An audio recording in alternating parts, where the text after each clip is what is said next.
नमस्कार मित्रांनो, स्वागत आहे तुमचं NG मॅथ क्लास या आपल्या यूट्यूब चॅनलमध्ये. मित्रांनो, आपण महा TET साठी अतिशय इम्पॉर्टंट, अतिशय महत्त्वपूर्ण अशी प्रश्नपत्रिका या ठिकाणी स्पष्टीकरणासह पाहत असतो.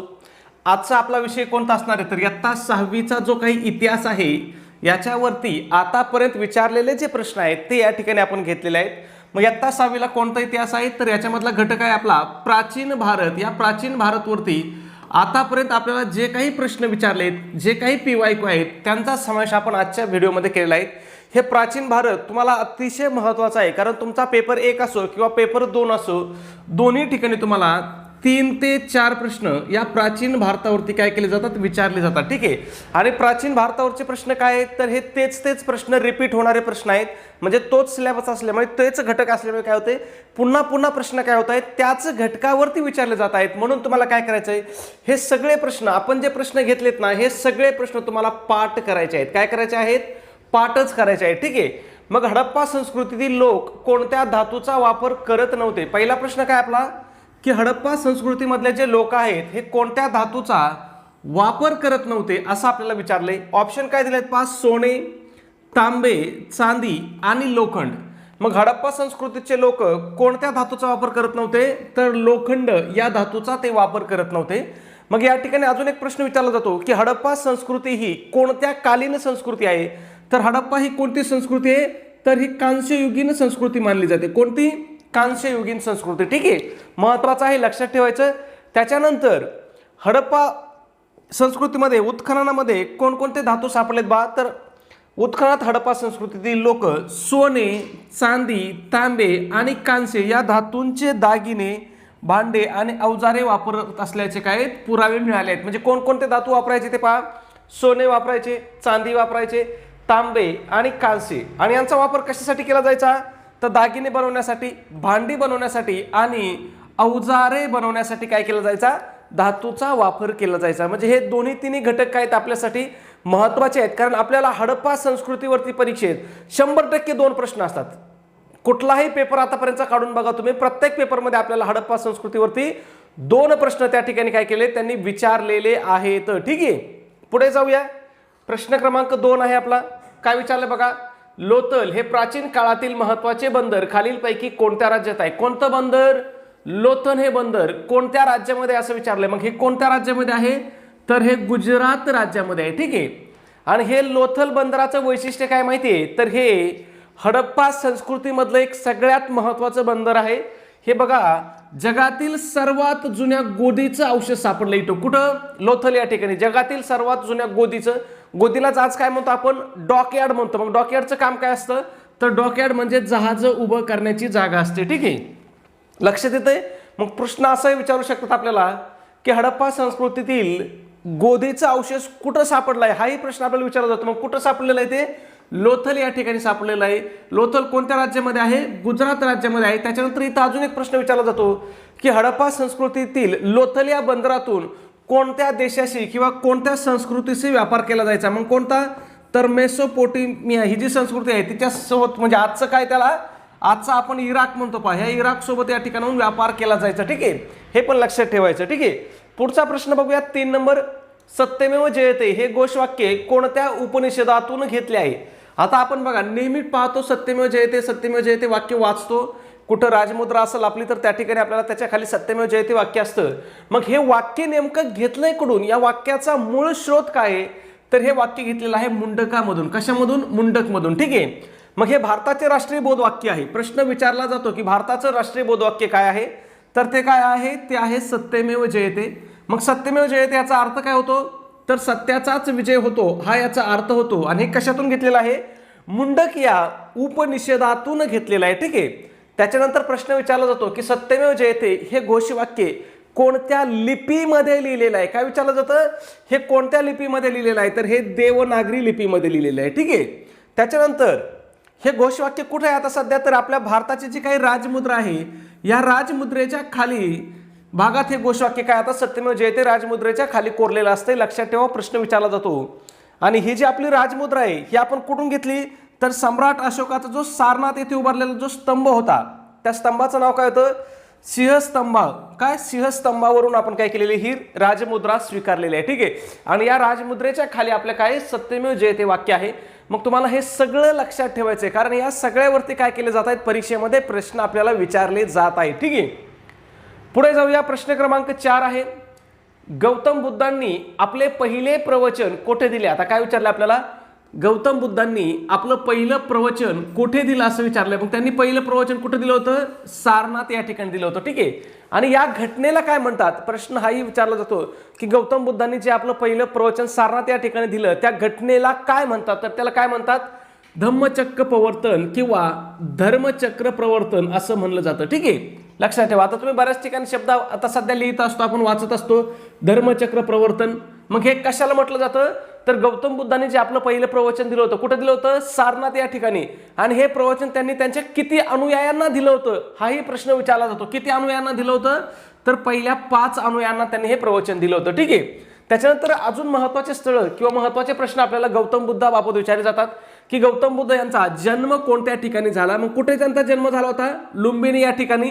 हे लुंबिनी सध्या कोणत्या देशामध्ये आहे तर हे नेपाळ देशामध्ये आहे. ठीक आहे. त्याच्यानंतर बघा बोधगया दुसरा आपल्याला ऑप्शन होता. मग बोधगया इथं काय आहे त्यांना बोधी म्हणजे ज्ञान प्राप्त झालं होतं. म्हणजे प्रश्न विचारला जातो की गौतम बुद्धांना खालीलपैकी कोणत्या ठिकाणी ज्ञान प्राप्ती झाली होती. मग कुठं ज्ञान प्राप्ती झाली होती त्यांना बोधगया या ठिकाणी. हे बोधगया सध्या कोणत्या राज्यामध्ये आहे याच्यावरती सुद्धा प्रश्न विचारला जातो. मग हे कोणत्या राज्यामध्ये आहे बिहार राज्यामध्ये आहे. कोणत्या राज्यामध्ये आहे बिहार राज्यामध्ये.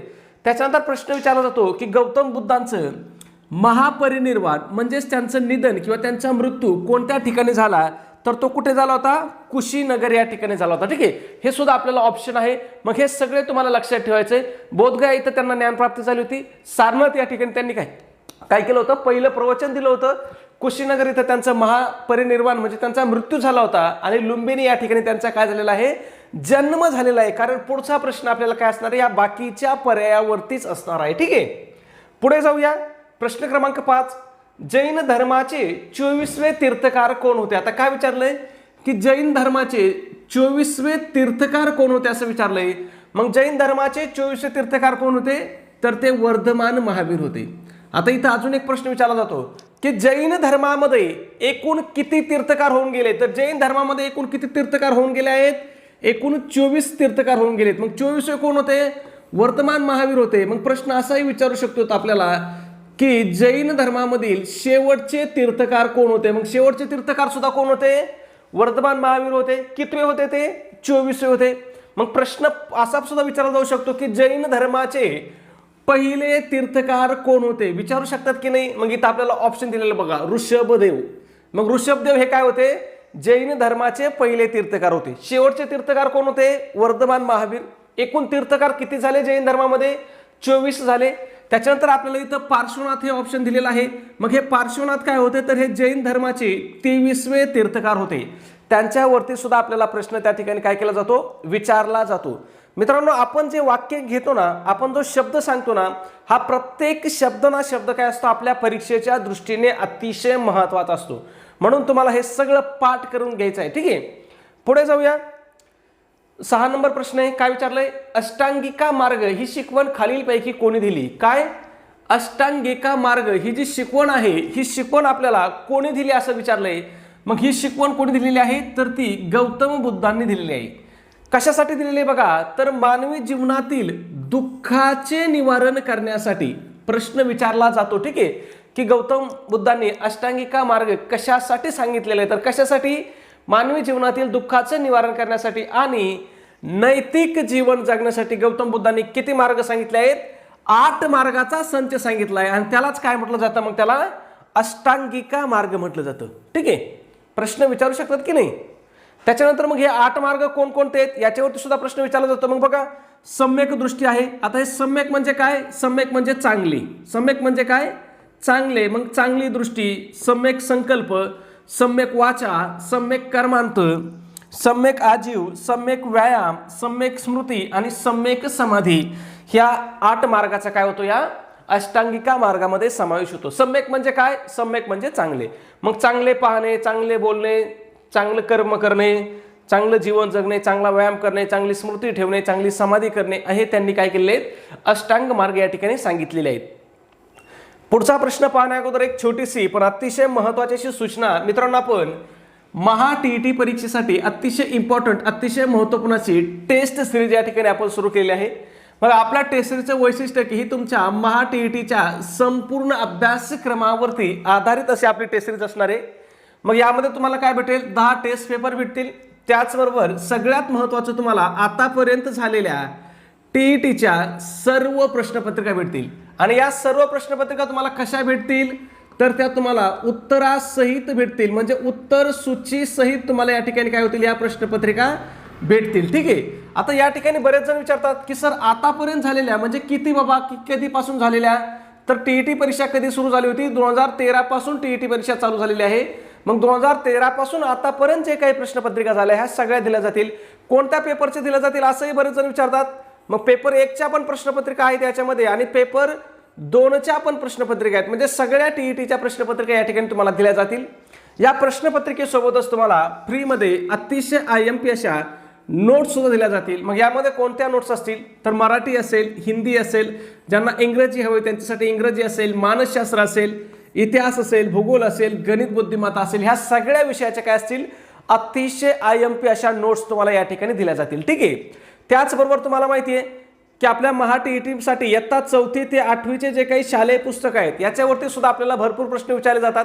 म्हणजे समजा ज्यांचा पेपर 1 आहे आणि ज्यांचा पेपर 1ला तुम्हाला माहिती आहे कोणता विषय कंपल्सरी आहे, तर परिसर अभ्यास आहे। मग या परिसर अभ्यासामध्ये कुठून प्रश्न विचारले जातात, तर या परिसर अभ्यासातील 30 पैकी 25 प्रश्न हे काय असतात, इयत्ता 4थी ते 8वीच्या पुस्तकामधले असतात। ठीक आहे। त्याच्यानंतर ज्याचा पेपर 2ला समाजशास्त्र आहे, काय आहे, समाजशास्त्र आहे, मग या समाजशास्त्राला सुद्धा 60 पैकी जवळपास 50 प्रश्न काय असतात 4थी ते 8वीच्या नोट्स मधले असतात। म्हणजे तुम्ही फक्त 4थी ते 8वीचे जे पुस्तक जर केले ना तरी तुम्ही समाजशास्त्रामध्ये 50 मार्क तर सहज घेऊ शकता 60 पैकी। ठीक आहे, इतकं महत्त्वाचं आहे। त्याचबरोबर ज्याचा पेपर 2ला विज्ञान आहे, गणित विज्ञान, त्यांना सुद्धा विज्ञानामधले 30 पैकी 25 प्रश्न काय असतात, हे इयत्ता 4थी ते 8वीच्या विज्ञान मधले असतात। ठीक आहे। म्हणून तुम्हाला इयत्ता 4थी ते 8वीचे जे काही शालेय पुस्तक आहेत ना त्यांच्या नोट्सचा सुद्धा अतिशय महत्त्वाचा अभ्यास करायचा। मग आपण त्या सुद्धा देतो, इतिहास असेल, भूगोल असेल, राज्यशास्त्र असेल, विज्ञान असेल, 4थी ते 8वीच्या ह्या सगळ्या नोट्स तुम्हाला त्या ठिकाणी देतो। मग याची किंमत किती मित्रांनो, तर फक्त 200 रुपये किंमत आहे। किती किंमत आहे, फक्त 200। त्याच्यामध्ये सुद्धा आपली विद्यार्थ्याच्या मागणीस्तव, शिक्षक बांधवाच्या मागणीस्तव आपली ऑफर चालू आहे। मग ऑफरनुसार जर तुम्ही आज आपली टेस्ट सिरीज घेतली तर ही तुम्हाला किती रुपयाला भेटणार आहे, फक्त आणि फक्त 139 रुपयाला तुम्हाला ही टेस्ट सिरीज भेटणार आहे। मग हे 139 रुपये तुम्हाला कुठं पाठवायचे आहेत, तर त्याच्यासाठी तुम्हाला व्हॉट्सअपला आपला मेसेज करायचा। व्हॉट्सअप नंबर आहे आपला 9689141630, याच्यावरती मेसेज करायचा आहे की सर स्कॅनर पाठवा किंवा QR कोड पाठवा। तुम्हाला त्या ठिकाणी काय केलं जाईल, स्कॅनर पाठवलं जाईल। तुम्ही स्कॅनरवरतीही पैसे पाठवू शकता किंवा डायरेक्ट या नंबरवरती गुगल पे, फोन पे ही करू शकता। ठीक आहे। पण स्कॅनरवरती पैसे पाठवणं काय असतं, सोपं असतं, सुरक्षित असतं। किती रुपये पाठवायचे, 139 रुपये पाठवायचे स्कॅनरवरती। आणि पैसे पाठवल्यानंतर पेमेंट झाल्यावरती काय करायचं आहे, त्याचा एक स्क्रीनशॉट काढायचा आहे आणि तो स्क्रीनशॉट काय करायचा आहे, मला व्हॉट्सअपला टाकायचा आहे। व्हॉट्सअपला आपला कोणता नंबर आहे, तर हाच आपला व्हॉट्सअप नंबर आहे 9689141630। व्हॉट्सअपवरती स्क्रीनशॉट मिळाल्याबरोबर 5 मिनिटाच्या आतमध्ये तुम्हाला काय केलं जाईल, संपूर्ण स्टडी मटेरियल त्या ठिकाणी व्हॉट्सअपवरतीच PDF फाईलच्या स्वरूपामध्ये तुम्हाला त्या ठिकाणी सेंड केलं जाईल। ठीक आहे। पुढे जाऊया, प्रश्न क्रमांक 7 आहे आपला। काय विचारलं बघा, सम्राट अशोकाने कलिंगच्या युद्धानंतर कोणता धर्म स्वीकारला। सम्राट अशोकाने कलिंगच्या युद्धानंतर कोणता धर्म स्वीकारला होता, तर त्याने बौद्ध धर्म स्वीकारला होता। कोणता धर्म, बौद्ध धर्म। हे जे कलिंगचं युद्ध आहे ना, हे इतिहासामधील सर्वात विनाशकारी युद्ध मानलं जातं मित्रांनो। मग ह्या युद्धाची पार्श्वभूमी किंवा महत्त्वाचे मुद्दे तुम्हाला लक्षात ठेवण्यापेक्षा तुम्हाला पाठच करायचे। ठीक आहे। मग हे युद्ध कोणामध्ये झालं, प्रश्न विचारला जातो की कलिंगचं युद्ध कोणामध्ये झालं, तर मौर्य सम्राट अशोक आणि कलिंग राज्य यांच्यामध्ये युद्ध झालं। आता हे कलिंग राज्य म्हणजे सध्याच्या कोणत्या राज्याचा भाग आहे, तर हे सध्या ओडिसा राज्यामध्ये येतं। ठीक आहे। कोणत्या राज्यामध्ये येतं, ओडिसा राज्यामध्ये। याच्यावरती सुद्धा प्रश्न विचारलेला आहे। हे मौर्य साम्राज्याचं मुख्यालय कुठं होतं, बिहार राज्यामध्ये यांची राजधानी होती। ठीक आहे। याचा विस्तार खूप मोठा होता पण राजधानी कुठं होती, बिहार राज्यामध्ये होती। ठीक आहे। त्याच्यानंतर कधी झालं, कोणत्या वर्षी झालं विचारलं जातं, मग इसवी सन पूर्व 261 मध्ये। ठीक आहे, लक्षात येत आहे। मग या युद्धाचं भीषण स्वरूप काय होतं, तर हे युद्ध अत्यंत विनाशकारी होतं। मग या युद्धासंदर्भात उल्लेख कुठे आहे तर सम्राट अशोकाच्या 13व्या शिलालेखामध्ये या युद्धाचा पुरावा आहे आणि या शिलालेखानुसार या युद्धामध्ये 1.5 लाख लोक बंदी बनवले होते. कधी? इसवी सन पूर्व 261 मध्ये 1.5 लाख लोक बंदी बनवले होते. म्हणजे हे वर्ल्ड वॉर पेक्षा सुद्धा भीषण युद्ध होतं. ठीक आहे. आणि किती लोक मृत्यू पडले होते? 1 लाखाहून अधिक लोक त्या ठिकाणी काय झाले होते? मारले होते. ठीक आहे. म्हणजे तेव्हाच्या लोकसंख्येच्या कितीतरी टक्के म्हणजे जवळपास एक 25-30% लोकसंख्या काय झाली त्याच्यामध्ये कमी झाली होती त्या प्रदेशामधली. ठीक आहे.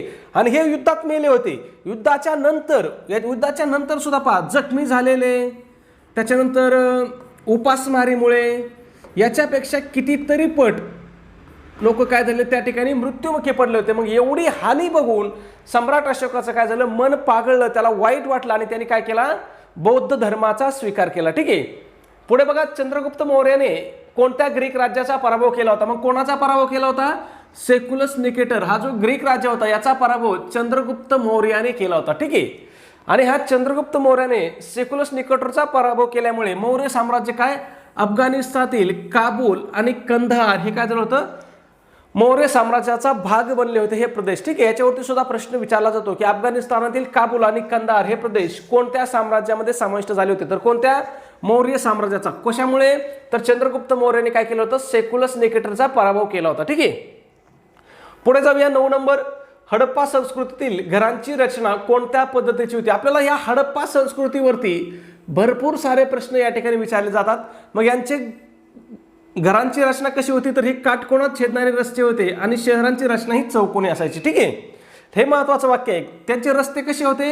काटकोनामध्ये छेदणारे रस्ते होते. ठीक आहे. पुढे 10 नंबर. मेघदूत या काव्याची रचना कोणी केली? मग मेघदूत काव्य कोणाचं आहे? तर हे कवी कालिदासांचं काव्य आहे. आता कवी कालिदासांचे तुम्हाला इतर काही काव्य आहेत किंवा इतर काही साहित्य आहे हे पण तुम्हाला लक्षात ठेवायचं आहे. मग अभिज्ञान शाकुंतलम हे त्यांचं नाटक होतं. रघुवंश हे त्यांचं काय होतं? महाकाव्य होतं. आणि कुमार संभव हे सुद्धा त्यांचं काय महाकाव्य आहे. हे तिन्ही लक्षात ठेवायचं आणि हे चौथं पण लक्षात ठेवायचे. या चारहीवरती आपल्याला वारंवार परीक्षेमध्ये प्रश्न विचारले जातात. आता इथं बघा अभिज्ञान शाकुंतला आहे. कधी कधी फक्त एवढं विचारलं जातं की शाकुंतलम हे नाटक कोणाचं आहे? मग कोणाचं आहे ते? मेघदूतांचं आहे. रघुवंश हे महाकाव्य कोणाचं आहे? मेघदूताचं आहे. कुमार संभव हे महाकाव्य सुद्धा कोणाचं आहे? मेघदूताचं आहे. हे लक्षात ठेवा. ठीक आहे.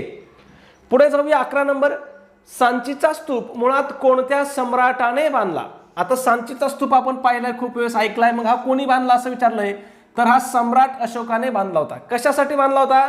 तर सम्राट अशोकाने बौद्ध धर्माच्या प्रसारासाठी भारताच्या अनेक भागामध्ये काय केले होते? स्तूप आणि स्तंभ उभारले होते. मग प्रश्न आपल्याला असा सुद्धा विचारला जातो की बौद्ध धर्माच्या प्रसारासाठी भारताच्या अनेक भागामध्ये स्तंभ आणि स्तूप कोणी उभारले? तर हे कोणी उभारले होते? सम्राट अशोकाने. कशासाठी उभारले होते? तर हे बौद्ध धर्माच्या प्रसारासाठी. मग ह्या तुम्हाला दोन्ही गोष्टी काय करायच्या आहेत?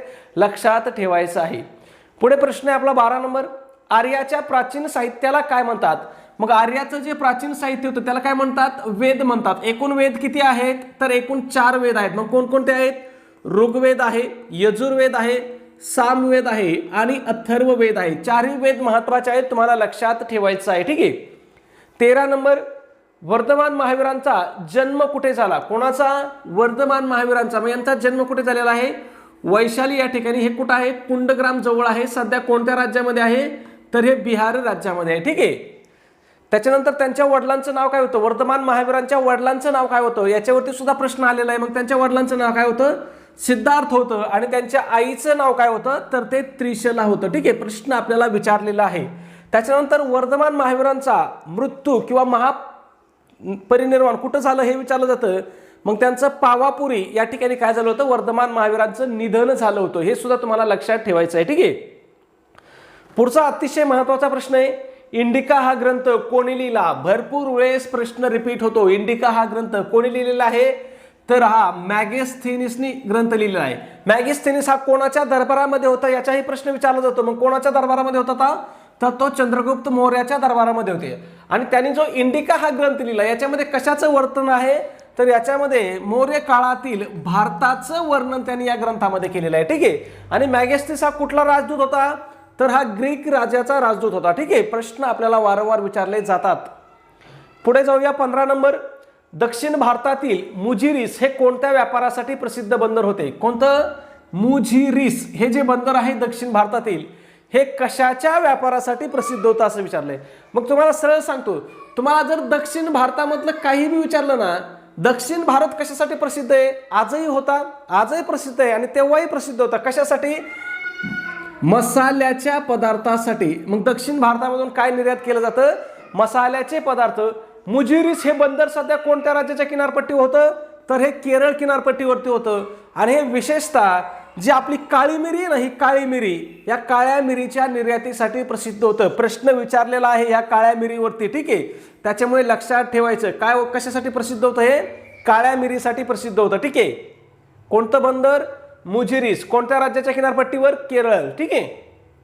पुढे जाऊया प्रश्न क्रमांक 16. अजिंठा येथील लेण्यामधील कोणत्या धर्माशी संबंधित चित्रे आढळतात? मग कुठं? अजिंठा लेण्यामध्ये कोणत्या धर्माशी संबंधित चित्र आढळतात? बौद्ध धर्माशी. अजिंठा या ठिकाणी एकूण किती लेण्या आहेत? 29 लेण्या आहेत आणि या 29ची 29 लेण्या काय आहेत? बौद्ध धर्माशी संबंधित आहेत. याच्या विरुद्ध अजिंठा लेण्या ज्या आहेत, सॉरी अजिंठा म्हणतोय, वेरूळ लेण्या कोणत्या धर्माशी संबंधित आहेत? तर वेरूळ लेण्या ह्या बौद्ध तर आहेतच, त्याचबरोबर जैन पण आहेत आणि हिंदू सुद्धा आहेत. म्हणजे या तिन्ही धर्माशी संबंधित आहेत. परंतु अजिंठा लेण्या ह्या सगळ्या काय आहेत? बौद्ध धर्माशी संबंधित आहेत, ठीक आहे. मग अजिंठा लेण्यामधील जगप्रसिद्ध चित्र हे प्रामुख्याने जातक कथा आणि बुद्धांच्या जीवनावर आधारित आहेत. आता ह्या जातक कथा म्हणजे काय? गौतम बुद्धांच्या जन्माच्या अगोदरच्या ज्या कथा आहेत त्याच्यावरती आधारित आहेत आणि नंतर काही काय आहेत मग गौतम बुद्धांच्या जीवनावर आधारित काही चित्र आहेत, ठीक आहे. पुढे जाऊया प्रश्न क्रमांक 17. हडप्पा संस्कृतीतील लोक कोणत्या देशाशी मोठ्या प्रमाणात व्यापार करत होते? बघा तुम्हाला सांगितलं मी कोणत्या देशाशी?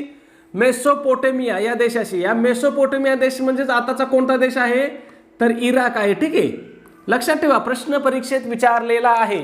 मग याचे पुरावे कुठं सापडले बाबा की हे व्यापार करत होते? तर बघा मेसोपोटेमियामधील ऊर आणि किश सारख्या शहराच्या उत्खननामध्ये हडप्पा संस्कृतीमधल्या मुद्रा सापडल्या आहेत. मग प्रश्न विचारला जातो की खालीलपैकी कोणत्या ठिकाणी हडप्पा संस्कृतीतील मुद्रा सापडल्या? मग कुठं सापडल्या होत्या?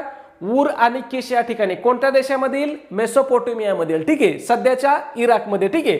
त्याच्यानंतर मेसोपोटेमियाच्या कोरीव लेखामध्ये हडप्पाचा उल्लेख काय केलेला आहे? त्यांनी कोणती संस्कृती म्हणून केलेला आहे? मेलुहा असा उल्लेख केलेला आहे. लक्षात ठेवा, ठीक आहे. मेसोपोटेमियामधील कोरीव लेखामध्ये हडप्पाचा उल्लेख काय म्हणून आहे? मेलुहा म्हणून आहे. प्रश्न विचारलेला आहे आपल्याला, ठीक आहे. त्याच्यानंतर आता हे व्यापार तर करायचे, पण मग नेमकं व्यापार कशाचा करायचे बाबा? की हडप्पा संस्कृती आणि मेसोपोटेमिया यांच्यामध्ये कशाचा व्यापार चालायचा हे विचारू शकतात. मग कशाचा? बघा कापूस, सुती कापड, हस्तिदंताच्या वस्तू आणि मौल्यवान रत्ने हे मेसोपोटेमियाला काय केले जायचे? आपण निर्यात केले जायचे आणि मेसोपोटेमियावर आपण काय आणायचो? तर तिथून आपण धातू आणि इतर वस्तू आयात करायचो. म्हणजे धातू आपण तिकडून आणायचो, त्यांना काय द्यायचो आपण? कापूस द्यायचो, सुती कापड द्यायचो, हस्तिदंताच्या वस्तू द्यायचो, मणी द्यायचो आणि मौल्यवान रत्न सुद्धा द्यायचो, ठीक आहे. आणि हा व्यापार कुठून व्हायचा? प्रश्न पुन्हा बघा, हा व्यापार मुख्यत्वे कुठून व्हायचा? तर हा व्यापार मुख्यत्वे इराणच्या आखातातून, म्हणजे आज जे आपण म्हणतो ना ते हर्मुजची सामुद्रधुनी, आज रोज बघतो की नाही आपण बातम्यात, मी चालू आहे का बंद आहे, चालू आहे का बंद आहे. कालच बातमी होती त्याच्यावरती सट्टा सुद्धा चालू आहे की हर्मुजची समुद्रधुनी चालू आहे, जहाज तिथून येतात की जातात की नाही याच्यासाठी चालू आहे की बंद आहे, याच्यावरती लोकांनी सट्टा सुद्धा लावला. शेअर मार्केट तर खालीवर होतंय पण सट्टा सुद्धा लावला त्याच्यावरती, ठीक आहे. मग त्या इराणच्या आखातामधून काय व्हायचा? हा समुद्रमार्ग व्यापार चालायचा आणि त्याच्यासाठी कोणतं बंदर महत्वाचं होतं? लोथल हे बंदर महत्वाचं होतं. बघा आपल्याला वरती प्रश्न येऊन गेला लोथल बंदरावरती. म्हणून तुम्हाला काय सांगतो, तुम्हाला हा अभ्यास जे आहे ना हा एकमेकाशी तुम्हाला कनेक्ट करता आला पाहिजे. तुम्ही जर अभ्यास कनेक्ट करायला शिकले तर तुम्ही काय होणार? सोप्या आणि कमी वेळामध्ये तुम्ही जास्त अभ्यास करणार, ठीक आहे. आणि मग परीक्षेमध्ये प्रश्न कितीही फिरून विचारू द्या तरी तुमचं उत्तर काय होणार आहे? नेहमी बरोबर येणार आहे, ठीक आहे. पुढे जाऊया प्रश्न क्रमांक 18. त्रिपिटक हा ग्रंथ कोणत्या भाषेत लिहिलेला आहे? कोणता? त्रिपिटक हा ग्रंथ कोणत्या भाषेमध्ये लिहिलेला आहे? मग हा पाली भाषेमध्ये लिहिलेला ग्रंथ आहे. मग बघा गौतम बुद्धांचे उपदेश सामान्य जनतेला समजावेत म्हणून याची भाषा काय ठेवली होती? पाली भाषेमधील ही त्रिपिटके लिहिली. मग पाली हे त्यावेळेची काय होती? लोकभाषा होती. आता जशी सध्या आपल्या महाराष्ट्राची लोकभाषा कोणती आहे? मराठी आहे. तशी ही पाली काय होती? त्यावेळेची लोकभाषा होती, ठीक आहे. म्हणून बघा आता आपली लोकभाषा मराठी आहे म्हणून ज्ञानेश्वरांनी काय केलं होतं? ज्ञानेश्वरी लिहिली होती. मग ज्ञानेश्वरी त्यांनी कोणत्या भाषेतून लिहिली होती?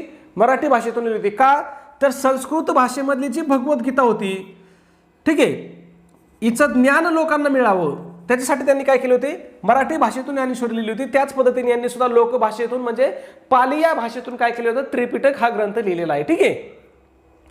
पुढचा प्रश्न पाहण्या अगोदर मित्रांनो एक छोटीशी पण अतिशय महत्त्वाची सूचना. मित्रांनो आपण महा टीईटी 2026 साठी अतिशय इम्पॉर्टंट, अतिशय महत्त्वपूर्ण असा रेकॉर्डेड कोर्स म्हणजेच रेकॉर्डेड बॅच या ठिकाणी सुरू केलेली आहे.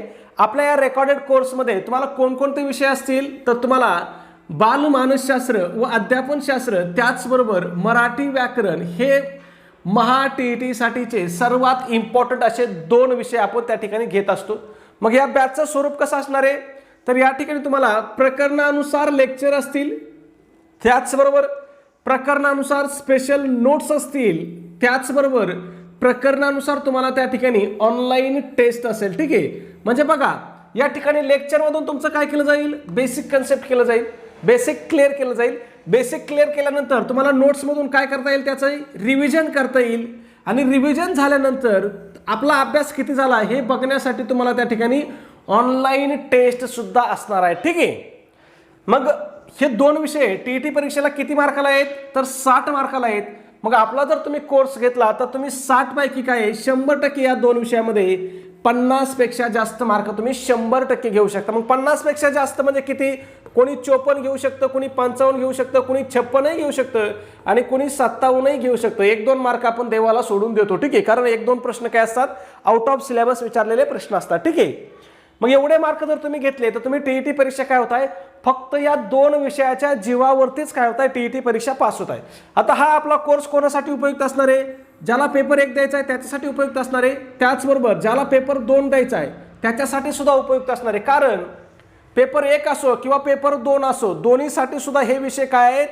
अनिवार्य विषय आहेत, म्हणजे कंपल्सरी विषय आहेत. कसे विषय आहेत हे? अनिवार्य आहेत किंवा कंपल्सरी विषय आहेत. बाकीच्या सारखा आपण पेपर 1 साठी वेगळा कोर्स, पेपर 2 साठी वेगळा कोर्स असं घेत नाही. विद्यार्थ्याची फसवणूक करत नाही. जो घटक समान आहे, जो सिलेबस समान आहे पेपर 1 ला आणि पेपर 2 ला, त्याच्यासाठी वेगवेगळा कोर्स घेण्याची कुठलीही आवश्यकता नाही मित्रांनो. ठीक आहे. तुमचा पेपर 1 असो किंवा पेपर 2 असो, दोन्हीसाठी सुद्धा हे 2 विषय काय आहेत? सारखेच आहेत. त्यांचा सिलेबस सारखा आहे, त्यांचे घटक सारखे आहेत, त्यांची लेवल सारखी आहे, त्यांची पद्धत मेथड सारखी आहे, त्यांची काठिण्य पातळी सारखी आहे. म्हणून तुम्हाला आपला हा एकच कोर्स जॉईन करायचा आहे. तुमची दोन्ही पेपरची तयारी होऊन जाईल किंवा एक पेपर द्यायचा असेल तरी तुमची काय होईल? त्या ठिकाणी तयारी होऊन जाईल.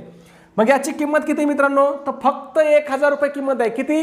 फक्त 1000. त्याच्यामध्ये सुद्धा आपली स्पेशल ऑफर चालू आहे. मग स्पेशल ऑफरनुसार जर तुम्ही आज आपला कोर्स जॉईन केला तर तो तुम्हाला फक्त आणि फक्त किती रुपयाला पडणार आहे? फक्त आणि फक्त 499 रुपयाला तुम्हाला हा कोर्स भेटणार आहे. मग तो आपला कोर्स कुठं असणार आहे तर आपलं ॲप्लिकेशन आहे, NJ क्लासेस नावाने ॲप्लिकेशन आहे. ॲप्लिकेशनमध्ये तुम्हाला कोर्स भेटेल. गुगल प्ले स्टोअरला लिंक आहे किंवा व्हिडिओच्या डिस्क्रिप्शनमध्ये सुद्धा मी लिंक देतो किंवा तुम्ही मला डायरेक्ट व्हॉट्सअपला या नंबरवरती मेसेज जरी केला 96 89 14 16 30 या नंबरवरती मेसेज केला की सर आम्हाला लिंक पाठवा, तर तुम्हाला लिंक सुद्धा पाठवली जाईल. त्याचबरोबर बऱ्याच जणांना ॲप्लिकेशनमध्ये पेमेंट करता येत नाही, ॲप्लिकेशनमध्ये पेमेंट करायला अडचण येते. मग तुम्ही डायरेक्ट या नंबरवरती जरी पेमेंट केलं 96 89 14 16 30 या नंबरवरती किती पेमेंट करायचं आहे? 139 रुपये. फोनपे गुगल पे जरी केले आणि मला जर त्याचा स्क्रीनशॉट पाठवला तरी मी तुम्हाला बॅचमध्ये काय करू शकतो? पहिल्या 2 मिनिटाच्या आतमध्ये तुम्हाला ॲड करू शकतो. जर तुम्ही ॲप्लिकेशनमध्ये पेमेंट केलं तर तुम्ही आपोआप जॉईन होताय बॅचला, म्हणजे तिथं तुमचा 1 सेकंदही वाया जात नाही. आणि जर तुम्ही या नंबरवर पेमेंट केलं तर मग मात्र तुम्हाला 1-2 मिनिटं काय वाट पाहावी लागेल, कारण मला तुम्हाला ॲड करायला काय होतो? 1-2 मिनिटाचा वेळ त्या ठिकाणी लागतो. ठीक आहे. पुढे जाऊया. पुढचा प्रश्न आहे आपला 19 नंबर.